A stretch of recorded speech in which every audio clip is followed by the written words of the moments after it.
Sarah Martinez had been working the night shift at St. Mary's Hospital for 3 years when she noticed something strange about the new nurse in the cardiac unit. The woman was professional, skilled, and incredibly knowledgeable about medical procedures. But there was something different about the way she carried herself, a confidence that seemed beyond her apparent experience, a way of making quick decisions under pressure that reminded Sarah of someone with military training. What Sarah didn't know was that Jennifer Hayes wasn't just any nurse. Behind her gentle bedside manner and scrubs was a decorated Air Force captain who had served multiple tours in combat zones, saving lives under enemy fire. For months, Jennifer had been living a double life, hiding her true identity from everyone at the hospital while secretly working on a classified mission that would soon bring the FBI to her door. When federal agents finally arrived at the hospital asking for Captain Hayes, the quiet night shift would never be the same. This is the extraordinary true story of a woman who served her country in 2 different uniforms, and how her past caught up with her in the most unexpected way. Jennifer Hayes moved through the hospital corridors with the quiet efficiency that had become her trademark. At 28, she had already earned the respect of her colleagues at St. Mary's Medical Center, though none of them knew the full truth about her background. To them, she was simply Jennifer, the dedicated nurse who always volunteered for the most challenging cases and never seemed rattled by emergency situations. The morning sun was beginning to filter through the windows of the cardiac intensive care unit as Jennifer completed her rounds. She had been working the night shift for 8 months now, a schedule that suited her perfectly for reasons her co-workers couldn't possibly understand.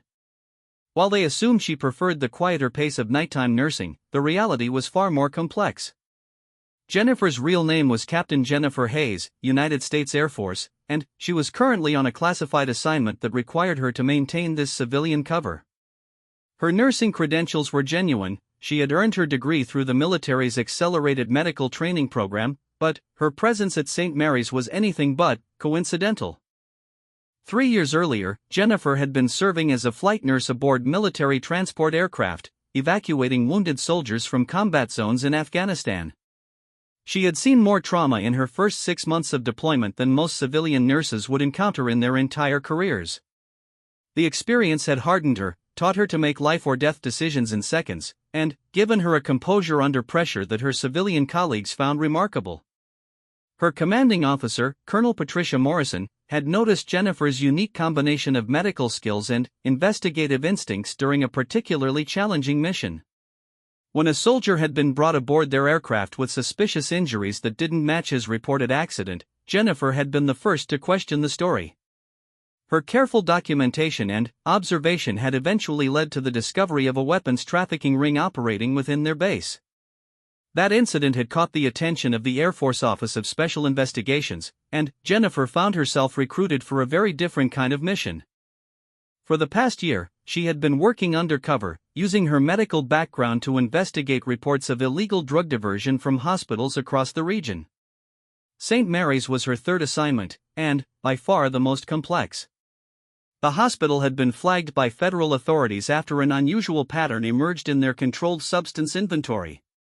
Large quantities of powerful painkillers were disappearing, but the paper trail suggested they were being properly dispensed to patients.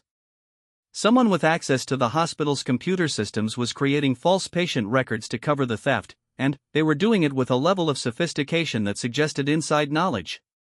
Jennifer's handler, Agent Patricia Reyes from the Drug Enforcement Administration, had chosen her for the assignment because of her unique qualifications.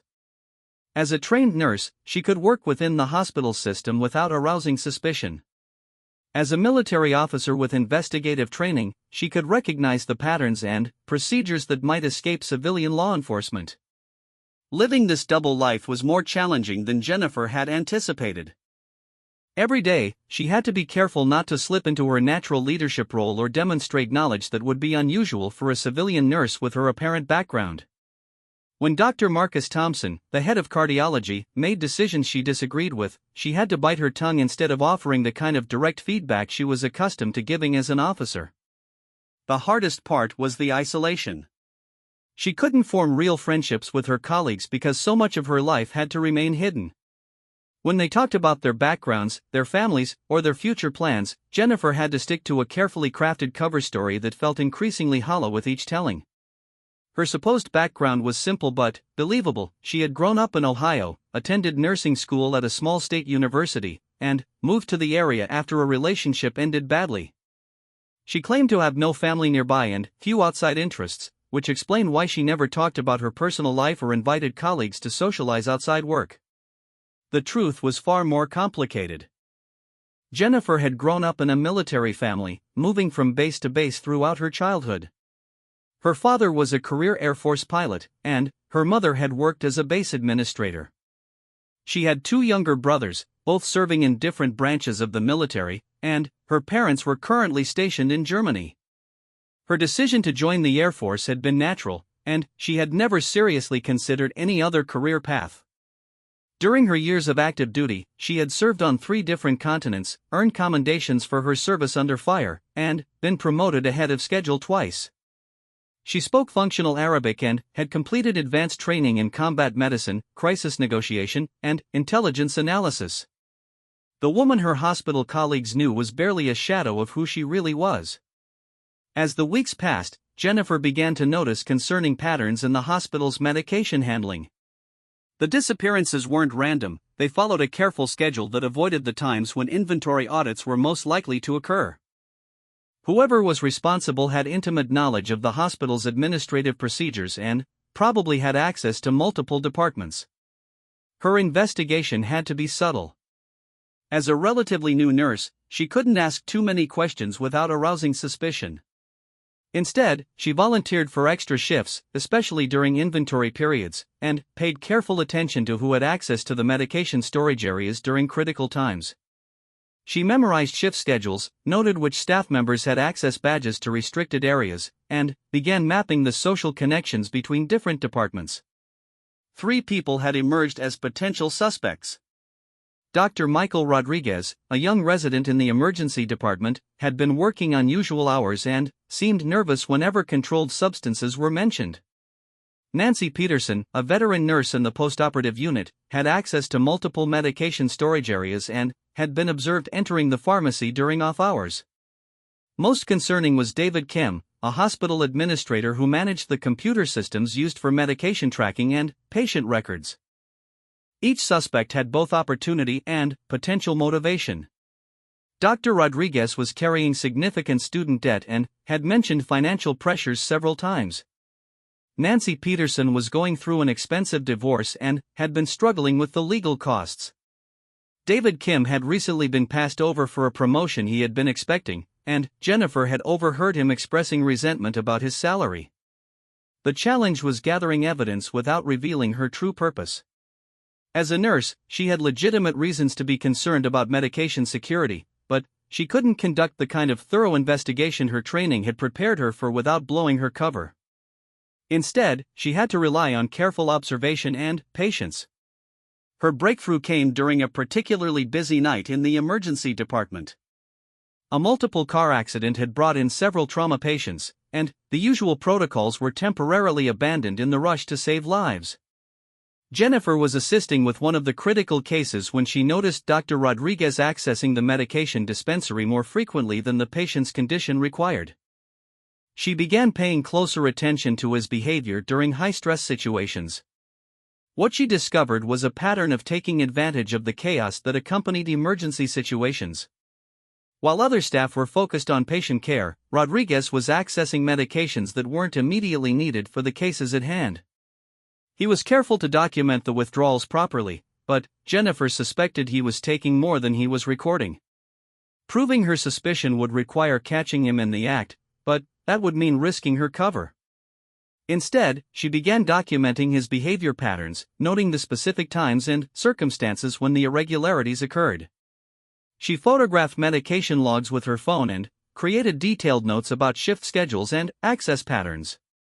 Her handler, Agent Reyes, was pleased with the progress but cautioned patience. Building a solid case would take time, and they couldn't afford to move too quickly and risk alerting other potential conspirators.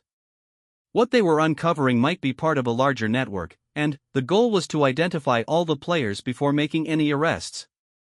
As Jennifer continued her investigation, she found herself growing genuinely attached to some of her colleagues, despite her determination to maintain professional distance. Sarah Martinez, the experienced night shift nurse who had helped train her, was kind and generous, often staying late to help with difficult cases. Dr. Thompson, despite his sometimes abrasive manner, was clearly dedicated to his patients and worked longer hours than required. These relationships made her deception feel more personal and more painful. These people trusted her, included her in their professional family, and had no idea that she was investigating them and their workplace. Jennifer had always been able to compartmentalize her emotions during previous assignments, but something about the hospital environment made it harder to maintain her detachment. Late one night, while reviewing patient charts in the break room, Sarah had confided in her about personal struggles she was having with her teenage daughter. Jennifer had found herself offering genuine advice and support, drawn into a real friendship despite her better judgment. Moments like these made her question whether she was suited for undercover work, or whether the emotional cost was too high. As her investigation progressed, Jennifer realized that the medication theft was more sophisticated than initially suspected. The false patient records were being created not just to cover theft, but to create a paper trail that would justify the hospital ordering larger quantities of controlled substances. Someone was manipulating the entire supply chain, increasing the hospital's legitimate orders to mask the diversion of drugs for illegal sale. This discovery meant that her investigation would need to expand beyond St. Mary's to examine the hospital's relationships with pharmaceutical suppliers and distributors. It also suggested that the operation involved more people than she had initially suspected, possibly including individuals outside the hospital entirely. Agent Reyes confirmed that federal authorities had been tracking unusual pharmaceutical distribution patterns across several states, and Jennifer's findings were providing crucial pieces of a much larger puzzle. What had started as a local investigation was becoming part of a regional task force operation targeting a sophisticated drug trafficking network. The pressure was mounting, both from her handlers and from her own sense of duty. Every day that the operation continued meant more drugs were reaching the streets, potentially harming countless people. But moving too quickly could compromise months of investigative work and allow the real organizers to escape justice.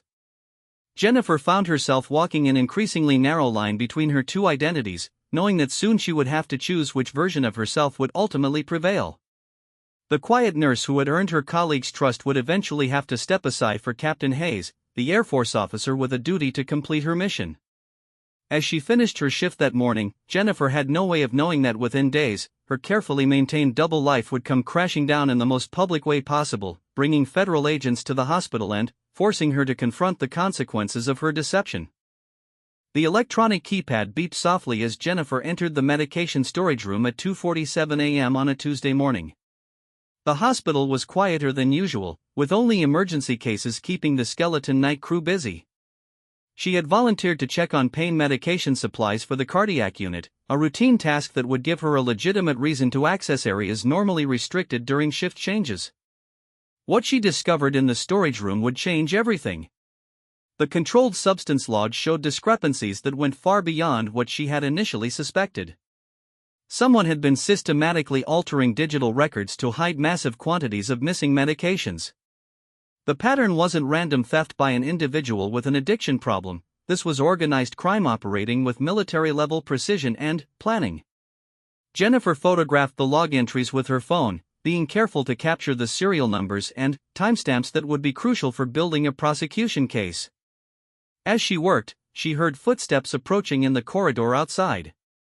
Quickly securing her phone, she grabbed several medication bottles and arranged them as if she was conducting a routine inventory count. Dr. Rodriguez appeared in the doorway, looking surprised to see her there. "Working late again, Jennifer? You're going to burn yourself out at this pace." She forced a casual smile while mentally cataloging his nervous behavior. His hands were slightly shaky, and he was sweating despite the cool temperature in the storage room. Classic signs of withdrawal or anxiety that she had learned to recognize during her military medical training. "Just making sure we have enough pain medication for Mrs. Chen in room 304, she replied, maintaining her cover story. "Her post-operative pain has been difficult to manage." Rodriguez nodded but seemed reluctant to leave. He lingered in the doorway, watching as she completed her supposed inventory. Jennifer realized he was waiting for her to finish and leave first, which suggested he had his own reasons for being near the medication storage area at this unusual hour. She completed her task slowly, giving him time to become impatient and, hopefully, make a mistake. Her patience was rewarded when he finally said, "I actually need to check on something in here myself. Mind if I finish up while you get back to your rounds?" This was exactly the kind of opportunity she had been hoping for, but it also presented a dangerous decision. If she left, she might miss crucial evidence of his illegal activity. If she stayed, she risked arousing suspicion about her own motives for being there. Jennifer chose a middle path. "Of course. I'll just update the patient charts at the nurse's station and come back to lock up in a few minutes." This would give him time to act while ensuring she could observe his behavior when he emerged from the storage room. From her position at the nurse's station, Jennifer had a clear view of the corridor leading to the medication storage area. She pretended to work on patient charts while actually timing Rodriguez's activities and watching for any signs of unusual behavior. 15 minutes later, he emerged from the storage room looking visibly relieved. He was no longer sweating, and his hands had steadied considerably. Most telling was the small bulge in his lab coat pocket that hadn't been there when he entered the room.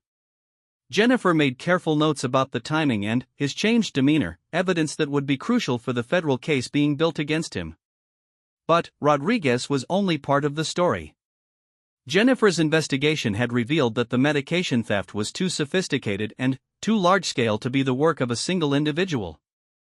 Someone with administrative access was manipulating the hospital's computer systems to create false patient records and alter inventory logs. The operation required coordination between multiple departments and probably involved people outside the hospital entirely. Her suspicions about David Kim, the hospital administrator, had been growing stronger.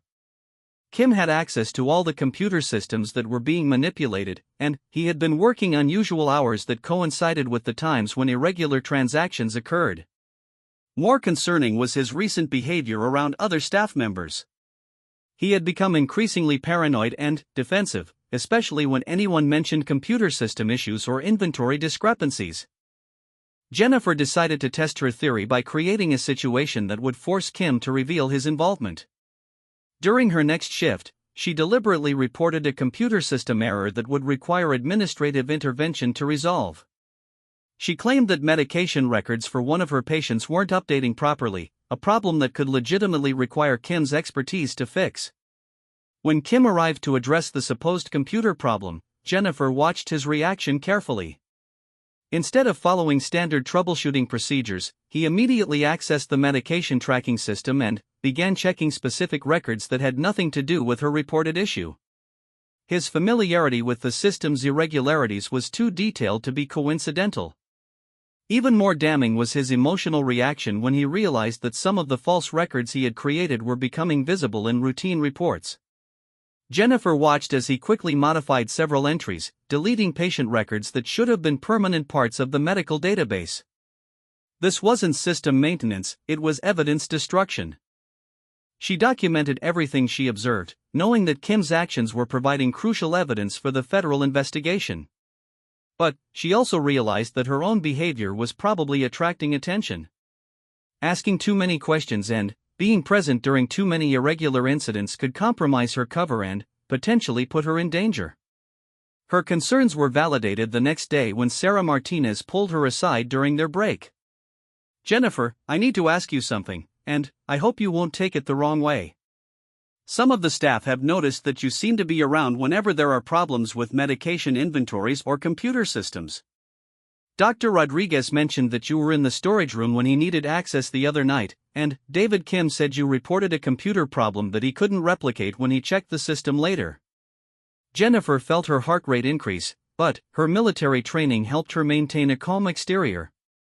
This was exactly the kind of situation she had been trained to handle during her intelligence preparation courses. The key was to provide a plausible explanation that addressed their concerns without revealing her true purpose. "I appreciate you bringing this to my attention," she said carefully.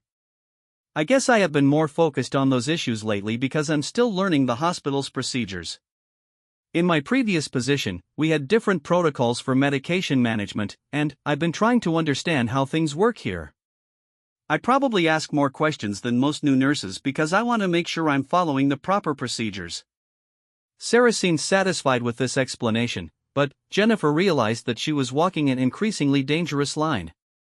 If other staff members were beginning to notice patterns in her behavior, it was only a matter of time before the people she was investigating would also become suspicious. She contacted Agent Reyes that evening to report the escalating situation. The DEA agent was concerned about Jennifer's safety but also excited about the evidence she was gathering. The investigation had expanded to include federal authorities from multiple agencies, including the FBI's Organized Crime Unit and the Department of Health and Human Services Fraud Investigation Team. "We're close to having enough evidence to make arrests," Agent Reyes told her during their secure phone conversation. "But we need you to hold your position for a few more weeks while we coordinate with other agencies and identify all the players in this network. What you've uncovered at St. Mary's is just one piece of a multi-state operation involving dozens of hospitals and millions of dollars in stolen medications." The scope of the revelation was staggering. Jennifer had known her investigation was important, but learning that it was part of such a massive criminal enterprise made her realize how dangerous her situation had become.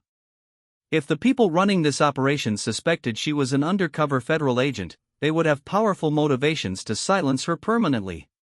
Her training had prepared her for dangerous situations, but those had always involved clearly identified enemies in combat zones. This was different. She was surrounded by people she worked with every day, never knowing which of her colleagues might be involved in the criminal network or how far they might go to protect their operation. The paranoia was exhausting. Every conversation had to be analyzed for hidden meanings. Every interaction had to be evaluated for potential threats. Jennifer found herself missing the straightforward nature of military service, where enemies and allies were clearly identified and the rules of engagement were explicitly defined. Despite the stress, she continued gathering evidence methodically. She documented medication theft patterns, photographed altered computer records, and built detailed profiles of the individuals involved in the illegal activities. Her military training in intelligence analysis proved invaluable as she connected seemingly unrelated incidents into a comprehensive picture of the criminal operation. One discovery particularly concerned her. The stolen medications weren't just being sold on the street, some were being shipped internationally to countries with limited pharmaceutical regulation. This suggested connections to organized crime groups with global reach, making the operation far more sophisticated and dangerous than a typical local drug trafficking ring.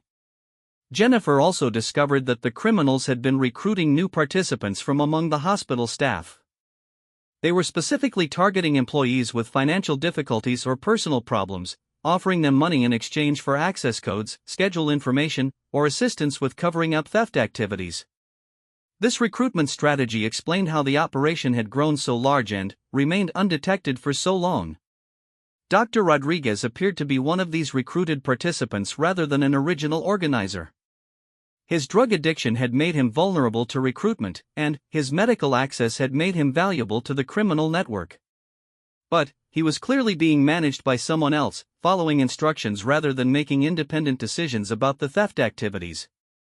Nancy Peterson, the veteran nurse she had initially suspected, turned out to be uninvolved in the criminal activities. Her presence in restricted areas during unusual hours was actually due to her dedication to patient care. She was staying late to help with difficult cases and checking on patients who were experiencing problems during shift changes. This revelation reminded Jennifer of the importance of thorough investigation before drawing conclusions. Her military intelligence training had emphasized the danger of confirmation bias, and she had almost fallen into the trap of seeing evidence where none existed. As her investigation progressed, Jennifer began to understand the full scope of what she was uncovering. The criminal network had been operating for at least 3 years, stealing medications worth millions of dollars. They had corrupted hospital staff at multiple facilities across several states, creating a pipeline that diverted prescription drugs from legitimate medical use to illegal distribution networks. The sophistication of their operation was impressive and disturbing. They had developed methods for manipulating electronic medical records that were nearly undetectable through routine audits. They had established distribution networks that moved stolen medications across state lines without triggering federal oversight. They had even created legitimate-appearing business entities that served as fronts for money laundering activities. Jennifer realized that stopping this operation would require perfect coordination between multiple law enforcement agencies. A poorly timed arrest could allow key figures to escape or destroy crucial evidence. The federal task force was planning what they called a takedown day, when simultaneous raids would occur at multiple locations, arresting dozens of suspects and seizing evidence from hospitals, warehouses, and distribution centers across several states.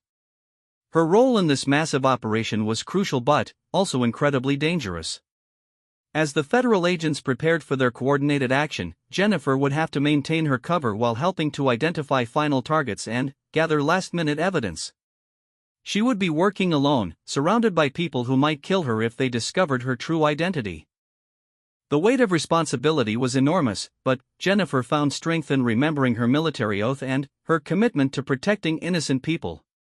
Every day this criminal network continued operating meant more stolen medications reaching the streets, potentially killing people through contaminated drugs or contributing to the addiction crisis devastating communities across the country. As she prepared for the final phase of her investigation, Jennifer had no way of knowing that the criminals had already begun to suspect her activities. Within days, her carefully maintained cover would be blown in the most dramatic way possible, forcing her to reveal her true identity to save not only the investigation but potentially her own life. The night everything changed started like any other. Jennifer was beginning her shift in the cardiac intensive care unit when she noticed an unusual tension among the staff. Conversation stopped when she approached groups of colleagues, and several people avoided making eye contact with her. Something had shifted in the normally collegial atmosphere of the night shift. Sarah Martinez was the first to approach her directly. "Jennifer, we need to talk," she said quietly, glancing around to make sure they weren't overheard. "There are some concerns about your background that have come up, and I think you should know about them before they become a bigger problem." Jennifer's training kicked in immediately. This was the moment every undercover agent dreaded, the point when careful cover stories began to unravel. She forced herself to remain calm while her mind raced through possible explanations and exit strategies. "What kind of concerns?" she asked, matching Sarah's quiet tone while positioning herself near the exit from the nurses' station. "David Kim has been asking questions about your previous employment. He said he tried to verify some information for your personnel file and couldn't find records that matched what you put on your application. He's been talking to other people about it, suggesting that maybe you weren't completely honest about your background." This was worse than Jennifer had feared. If Kim was investigating her background, it meant he suspected she was more than just a nurse with unusually sharp observational skills. Given his apparent involvement in the medication theft operation, his suspicions could quickly escalate from professional concern to personal danger. "That's strange," Jennifer replied, sticking to her cover story while buying time to think. "I wonder what kind of records he was looking for. My nursing license is valid, and all my certifications are up to date. Maybe there was a clerical error in the files." Sarah looked uncomfortable but continued. "He also mentioned that you've been asking a lot of questions about medication procedures and computer systems, more than would be normal for someone with your experience level. Dr. Rodriguez told him about finding you in the medication storage room at an unusual hour, and apparently there have been other incidents that made some people wonder about your real interests here." Jennifer realized that her investigation had become too visible. In her focus on gathering evidence, she had underestimated how carefully the criminal network was monitoring for potential threats. Kim wasn't just a hospital administrator, he was clearly serving as security for the illegal operation, watching for law enforcement infiltration. "I appreciate you telling me about this," Jennifer said carefully. "I guess I have been asking more questions than usual, but it's just because I want to do my job properly. Maybe I should be less curious about procedures that aren't directly related to patient care." But, even as she said this, Jennifer knew it was too late. If Kim was already investigating her background and sharing his suspicions with others, her cover was effectively blown. The question now was whether she could maintain her safety long enough for the federal task force to complete their operation. Her phone buzzed with a text message that appeared to be from the hospital's employee scheduling system, but Jennifer recognized it as an emergency communication from Agent Reyes. The message contained a coded phrase that meant contact immediately, urgent. I need to check on something quickly, she told Sarah, stepping away to use the secure phone number she had memorized for emergency contact with her handler. Agent Reyes answered on the first ring. We've got a problem, she said without preamble. Our surveillance team picked up communications suggesting that your cover has been compromised. David Kim has been in contact with people outside the hospital who are asking questions about you. We think they may have identified you as a federal agent. Jennifer felt her stomach drop. This was the scenario she had trained for but hoped never to face. If the criminal network knew she was an undercover agent, they would have powerful incentives to eliminate her before she could testify against them. How much time do I have? She asked, watching the corridor around her for any signs of immediate threat. Unknown. We're moving up the timeline for the coordinated arrests, but we need at least 48 hours to coordinate with all the agencies involved. Can you maintain your position that long? Jennifer considered her options. Leaving the hospital immediately would confirm their suspicions and potentially alert the criminal network to flee before arrests could be made. But staying put increased the risk that they might try to silence her permanently. I can try, she said finally. But I'll need an extraction plan ready in case things go bad quickly. Already in motion. Stay alert and trust your training. We're too close to success to let them stop us now. Jennifer returned to the nurse's station trying to appear normal while her mind raced through tactical assessments of her situation. She was in a building with multiple exit points but also multiple potential threats. Her colleagues, people she had worked alongside for months, might now include individuals who posed serious danger to her safety. The rest of her shift passed with agonizing tension. Every interaction felt potentially dangerous. When Dr. Rodriguez asked her to assist with a patient in a remote part of the hospital, she found excuses to delay and ensure other staff members were present. When David Kim appeared in her work area, she made sure to stay near other people and avoided being alone with him. By morning, the strain was showing. Jennifer had barely slept between shifts, and the constant vigilance was exhausting her mentally and physically.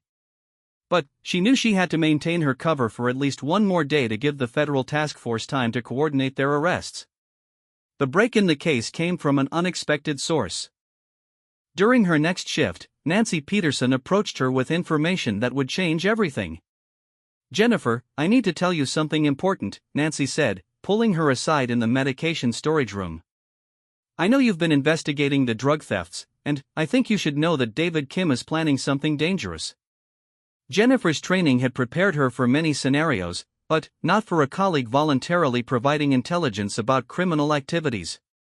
She had to be careful not to reveal her true purpose while encouraging Nancy to share what she knew. What do you mean about investigating drug thefts? She asked carefully. Nancy looked around nervously before continuing. I know you're not just a regular nurse. I've worked here for 15 years, and I've never seen anyone pay as much attention to medication procedures and inventory issues as you have. Plus, your medical knowledge is way beyond what most nurses learn in school.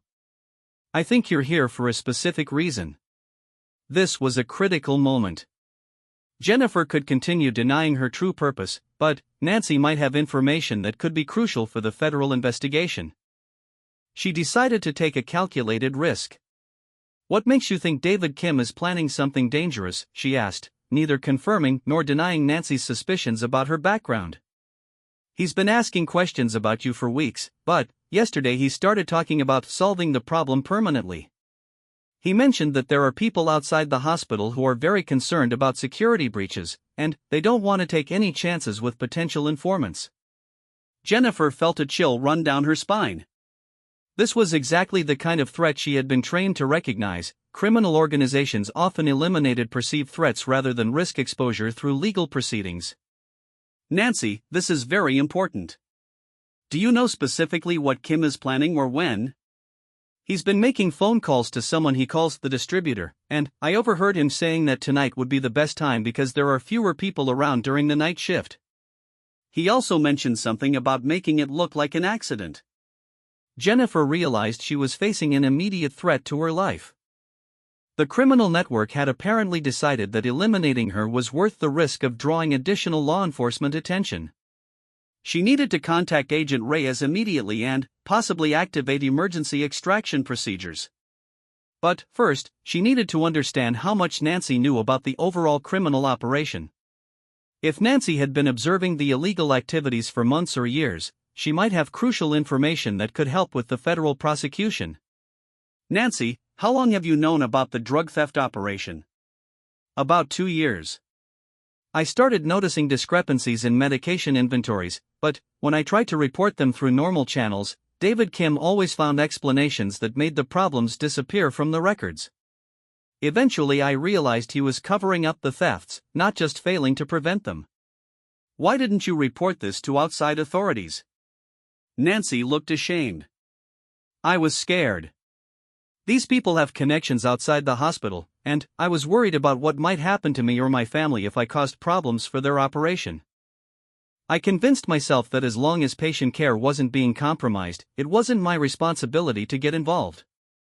Jennifer understood Nancy's fear, but she also realized that this conversation had given her crucial intelligence about the criminal network's security measures and their willingness to use violence to protect their operation. Nancy, I need you to listen to me very carefully. If what you're saying is true, then both of us could be in serious danger tonight. Is there somewhere safe you can go for the next few days? Are you going to call the police? I'm going to call people who can handle this situation properly. But first, I need to make sure you're safe. Can you leave the hospital right now and stay somewhere Kim and his associates can't find you? Nancy nodded, clearly frightened but determined to do the right thing. I have a sister in another state. I could drive there tonight and stay until this is resolved. That's exactly what you should do. Leave immediately, and don't tell anyone where you're going. After Nancy left, Jennifer contacted Agent Reyes again. This time, the DEA agent's response was immediate and decisive. We're extracting you tonight, Agent Reyes said. The threat is too credible to ignore, and we have enough evidence to begin arrests even without the additional intelligence you might gather. What about the coordination with other agencies? I thought you needed more time to organize the multi-state operation. Plans change when agents' lives are at risk. We'll proceed with what we have and adjust the operation scope as necessary. Jennifer felt a mixture of relief and disappointment. She had been so close to completing her mission perfectly, and the early extraction meant that some criminals might escape justice. But she also knew that dead agents couldn't testify in court, and her safety had to be the priority. As she prepared to leave the hospital for the last time, Jennifer reflected on the strange relationships she had formed during her months undercover. Sarah Martinez had been genuinely kind to her, offering friendship and support that Jennifer couldn't reciprocate honestly. Dr. Thompson, despite his gruff exterior, had shown real concern for patient welfare that Jennifer respected. Even some of the people involved in the criminal activities, like Dr. Rodriguez, seemed to be victims of circumstance rather than hardened criminals. The complexity of human motivations and relationships was something her military training hadn't fully prepared her for. In combat situations, moral choices were often clear-cut. In the civilian world she had been infiltrating, the lines between right and wrong were sometimes blurred by desperation, weakness, and the gradual erosion of ethical boundaries. As Jennifer walked toward the hospital exit for the last time, she had no idea that federal agents were already positioning themselves throughout the building. Within hours, the quiet night shift at St. Mary's would be disrupted by arrests that would make national news and expose one of the largest medical fraud operations in the region's history. Her role as Jennifer the nurse was ending, but Captain Hayes' duty was far from over. The most challenging part of her mission was just beginning. At 6:23 a.m. on a Wednesday morning, federal agents in dark suits began arriving at St. Mary's Medical Center in unmarked vehicles. The hospital's security guards, accustomed to routine visits from various officials, initially paid little attention to the professional-looking men and women who entered through different entrances carrying briefcases and identification badges. Sarah Martinez was completing her medication count for the morning shift change when she noticed the first agent approach the nurse's station. He was tall, serious-looking, and moved with the kind of purposeful confidence that immediately commanded attention. "Excuse me," he said, showing his credentials to Sarah. "I'm Agent David Chen with the Federal Bureau of Investigation.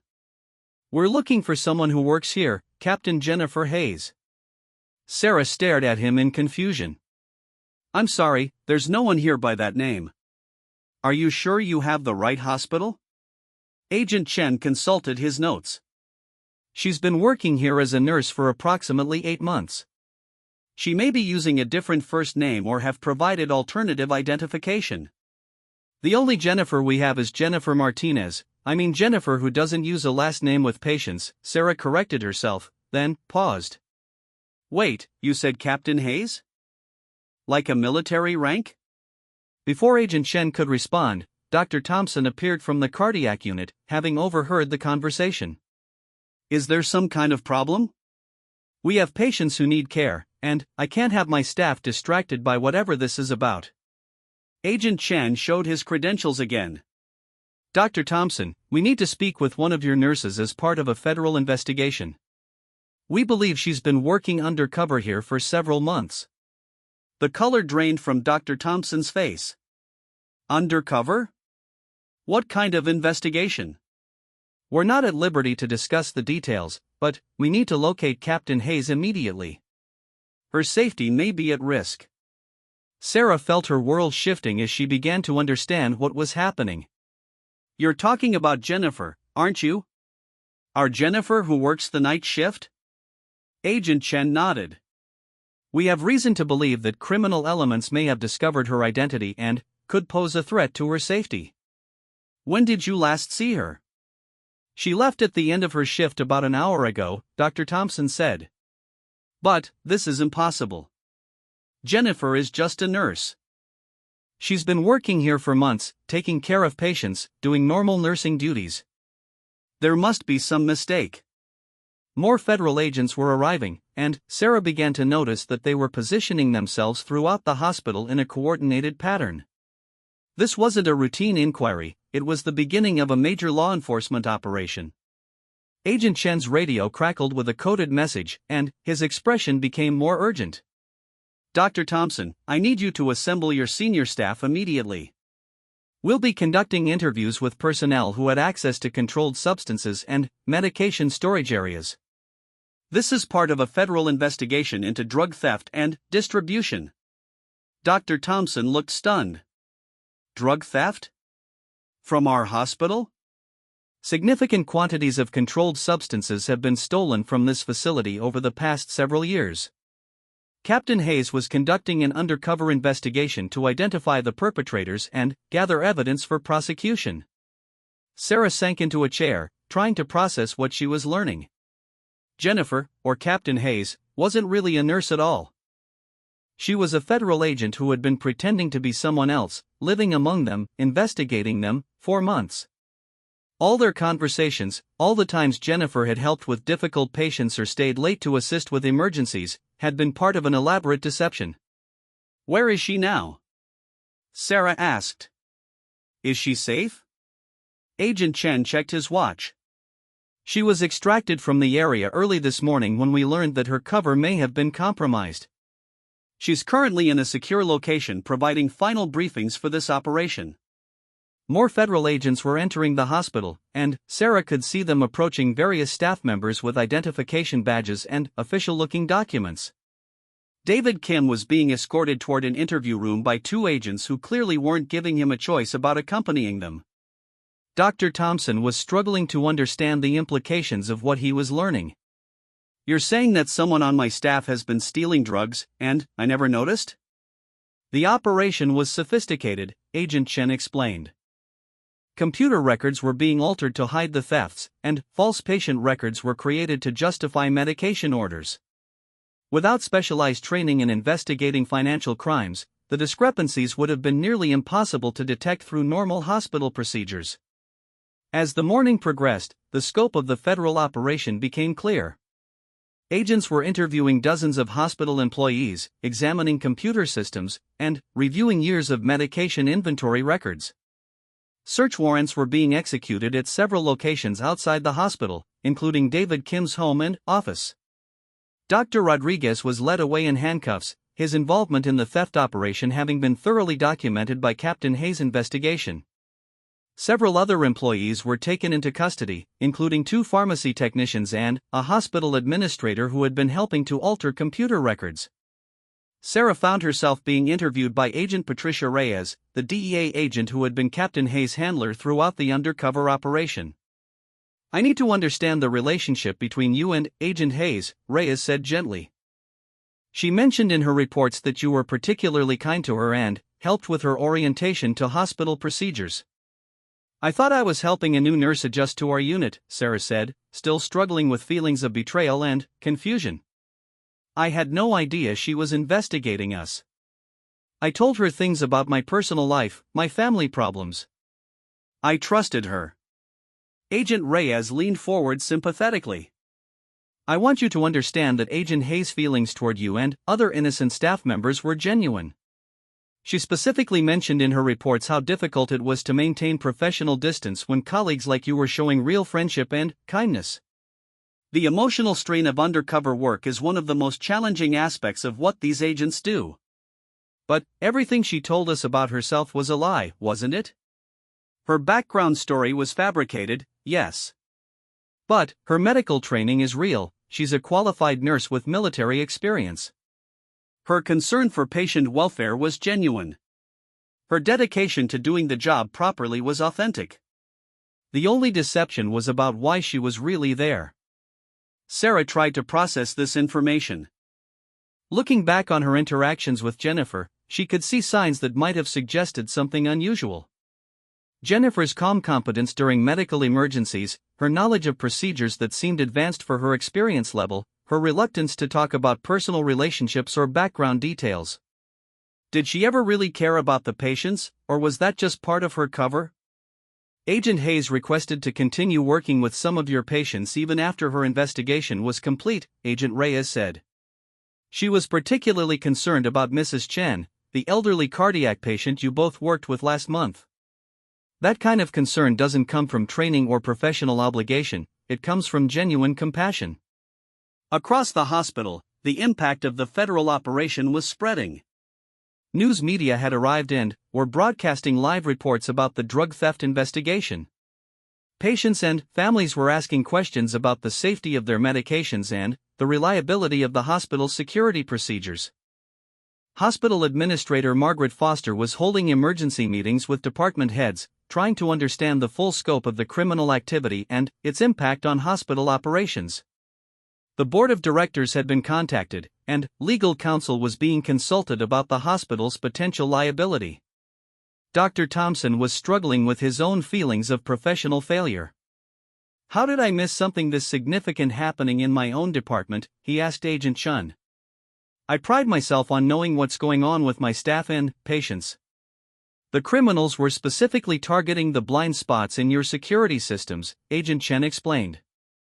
"They studied your procedures and found ways to exploit weaknesses that wouldn't be apparent to someone focused on patient care rather than criminal investigation. This wasn't a failure of your medical leadership, it was a sophisticated criminal operation designed to avoid detection." Meanwhile, in a federal facility 30 miles away, Captain Jennifer Hayes was completing her final debriefing sessions with multiple law enforcement agencies.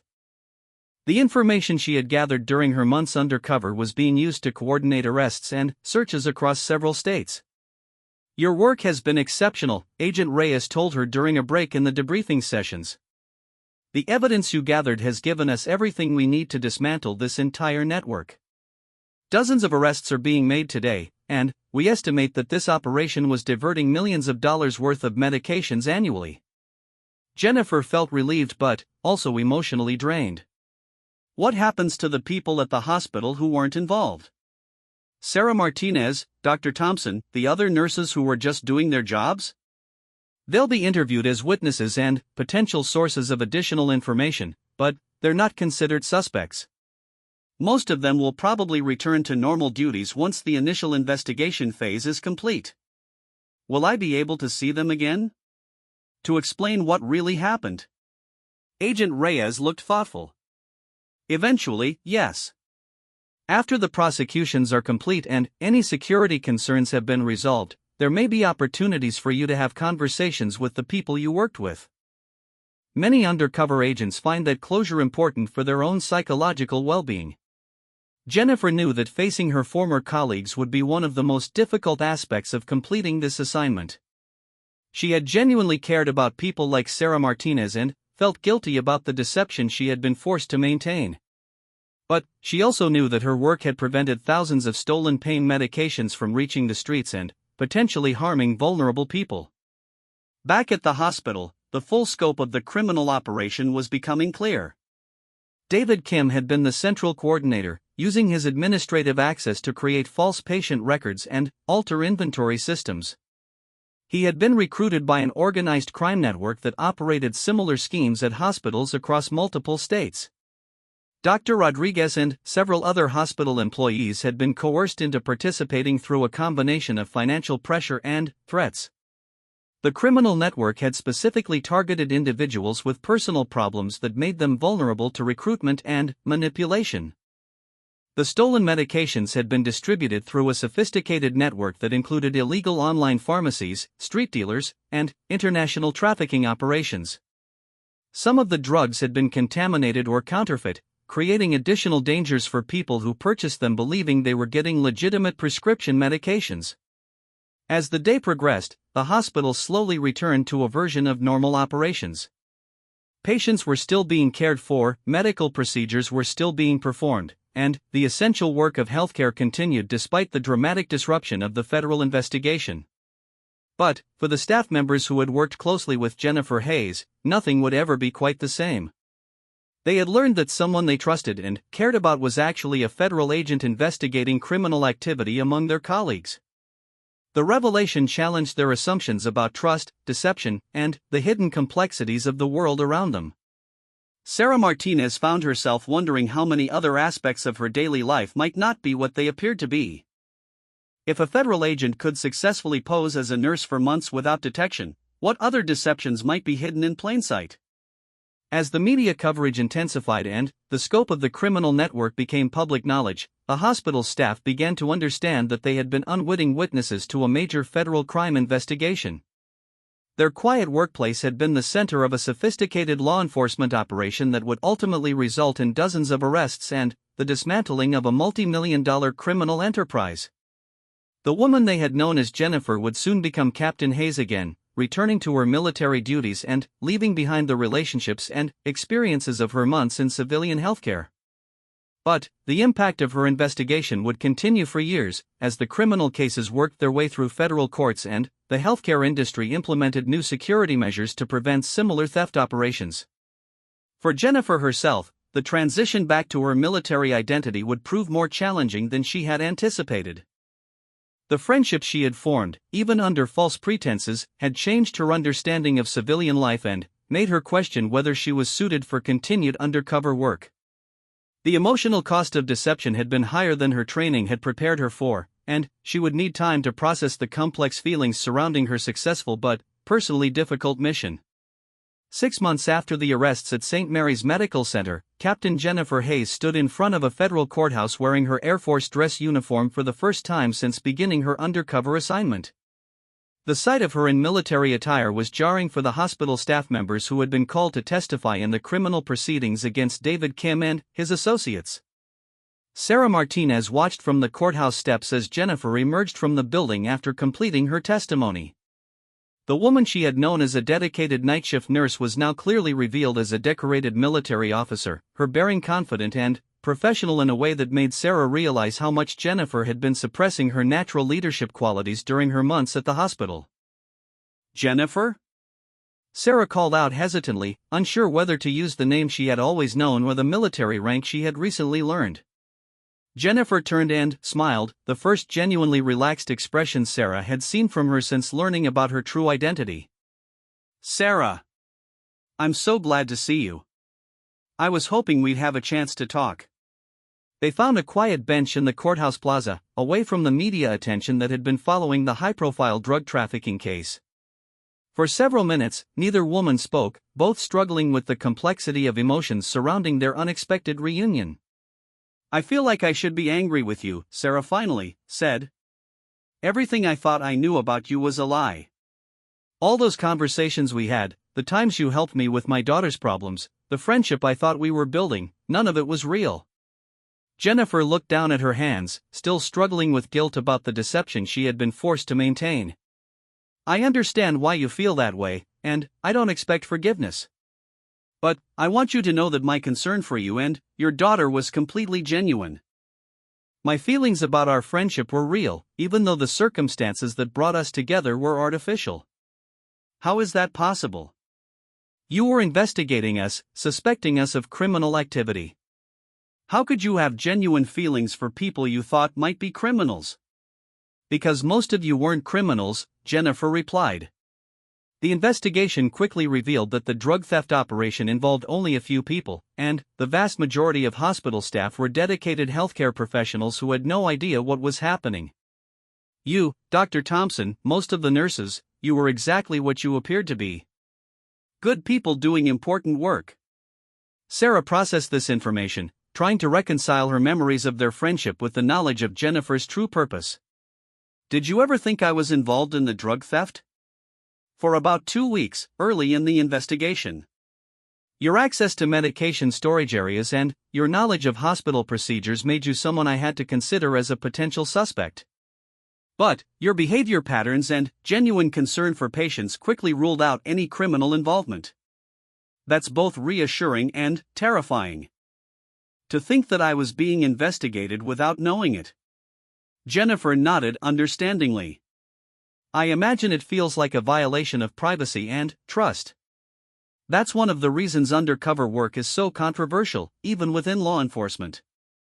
The innocent people caught up in investigations often feel betrayed and manipulated, even when the work serves important purposes."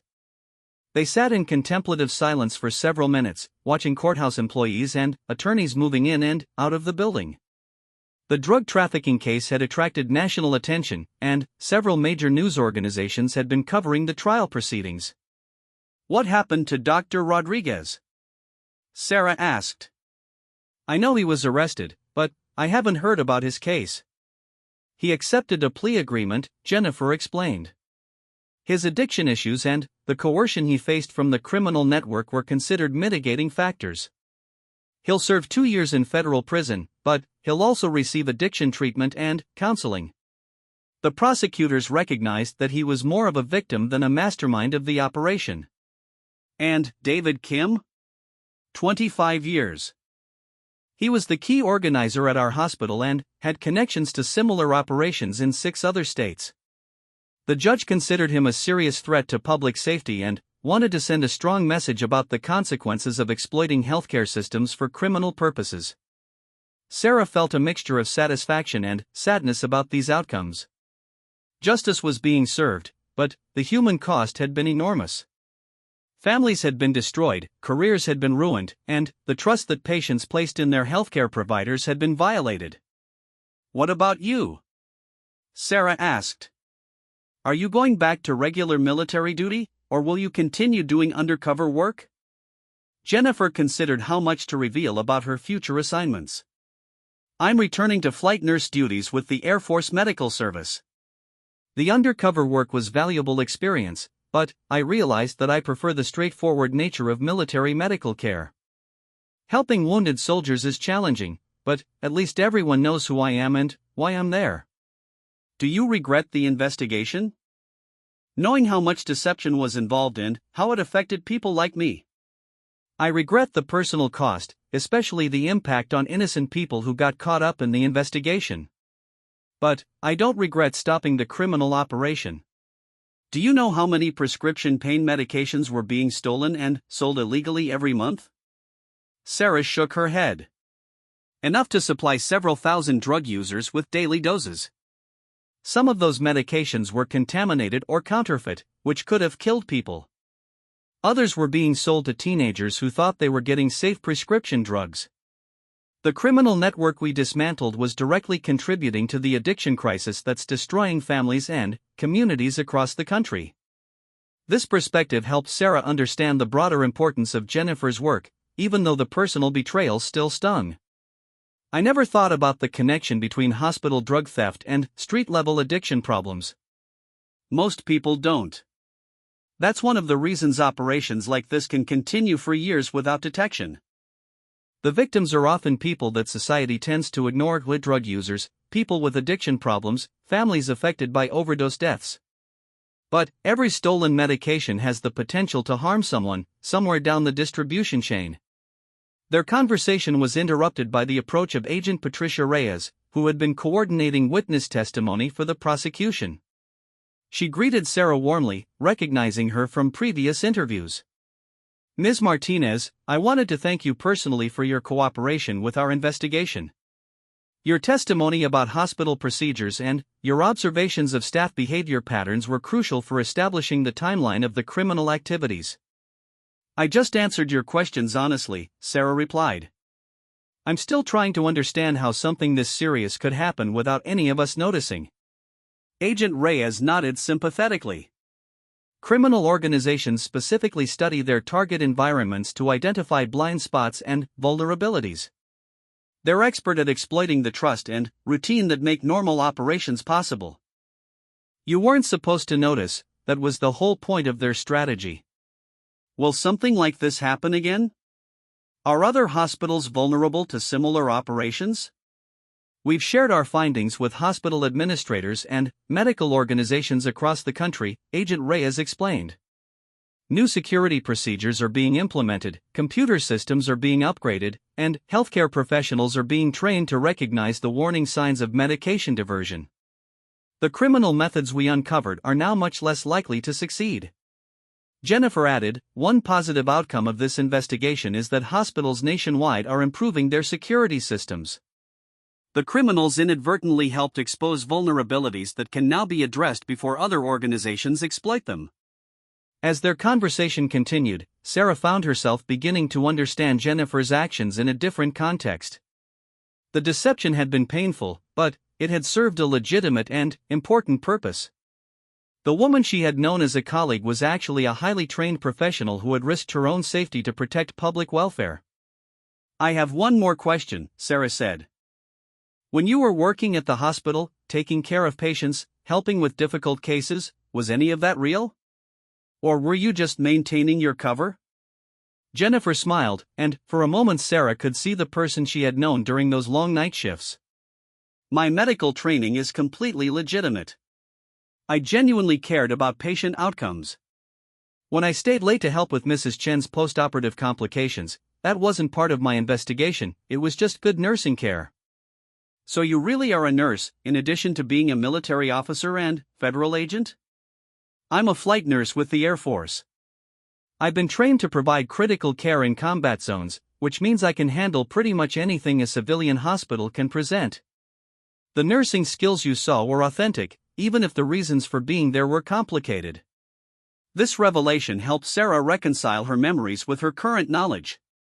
The competent, caring nurse she had worked with hadn't been a complete fiction, she had been one aspect of a complex person whose full identity couldn't be revealed at the time. Over the following months, as the criminal prosecutions concluded and the media attention faded, Jennifer found herself reflecting on the lessons learned from her undercover assignment. The successful investigation had advanced her military career and earned recognition from federal law enforcement agencies, but the personal cost had been significant. She had discovered that maintaining false relationships was emotionally exhausting in ways that combat stress was not. In military situations, the threats were external and clearly defined. In undercover work, the threats came from the erosion of authenticity and the constant effort required to suppress her natural personality. Jennifer also realized that civilian healthcare had given her a different perspective on military medical service. Working with patients who weren't wounded soldiers had reminded her of the full spectrum of human medical needs and the importance of compassionate care in non-emergency situations. 6 months after completing her testimony, Jennifer received a letter from Sarah Martinez with updates about the hospital and the staff members they had both worked with. Dr. Thompson had implemented new security procedures and was working with federal agencies to develop training programs for healthcare administrators. Nancy Peterson had returned from her sister's house and was serving as a consultant for hospitals wanting to improve their medication security systems. The letter also included personal news that touched Jennifer deeply. Sarah's daughter had graduated from high school and was planning to study nursing, partly inspired by the professionalism she had observed during her mother's discussions about the federal investigation. She said she wants to be the kind of nurse who helps protect patients and stands up for what's right, Sarah had written. I told her about your dedication to patient care, even under difficult circumstances. I think she sees you as an example of how healthcare professionals can serve the greater good. This unexpected legacy of her undercover work gave Jennifer a sense of completion that the successful prosecutions alone hadn't provided. Despite the deception and complexity of her assignment, she had apparently made a positive impact on someone's life choices and career aspirations. As Jennifer prepared for her next military assignment, she carried with her a deeper understanding of the connections between military service and civilian protection. Her months at St. Mary's had reinforced her commitment to serving others, whether in uniform or in civilian clothes, whether her identity was known or hidden. The case of Captain Hayes became a textbook study in successful undercover operations within federal law enforcement agencies. Her methods were analyzed and incorporated into training programs for future undercover agents. But, for Jennifer herself, the most important outcome was the knowledge that her work had protected vulnerable people from harm and helped maintain the integrity of healthcare systems that millions of Americans depended on for their well-being.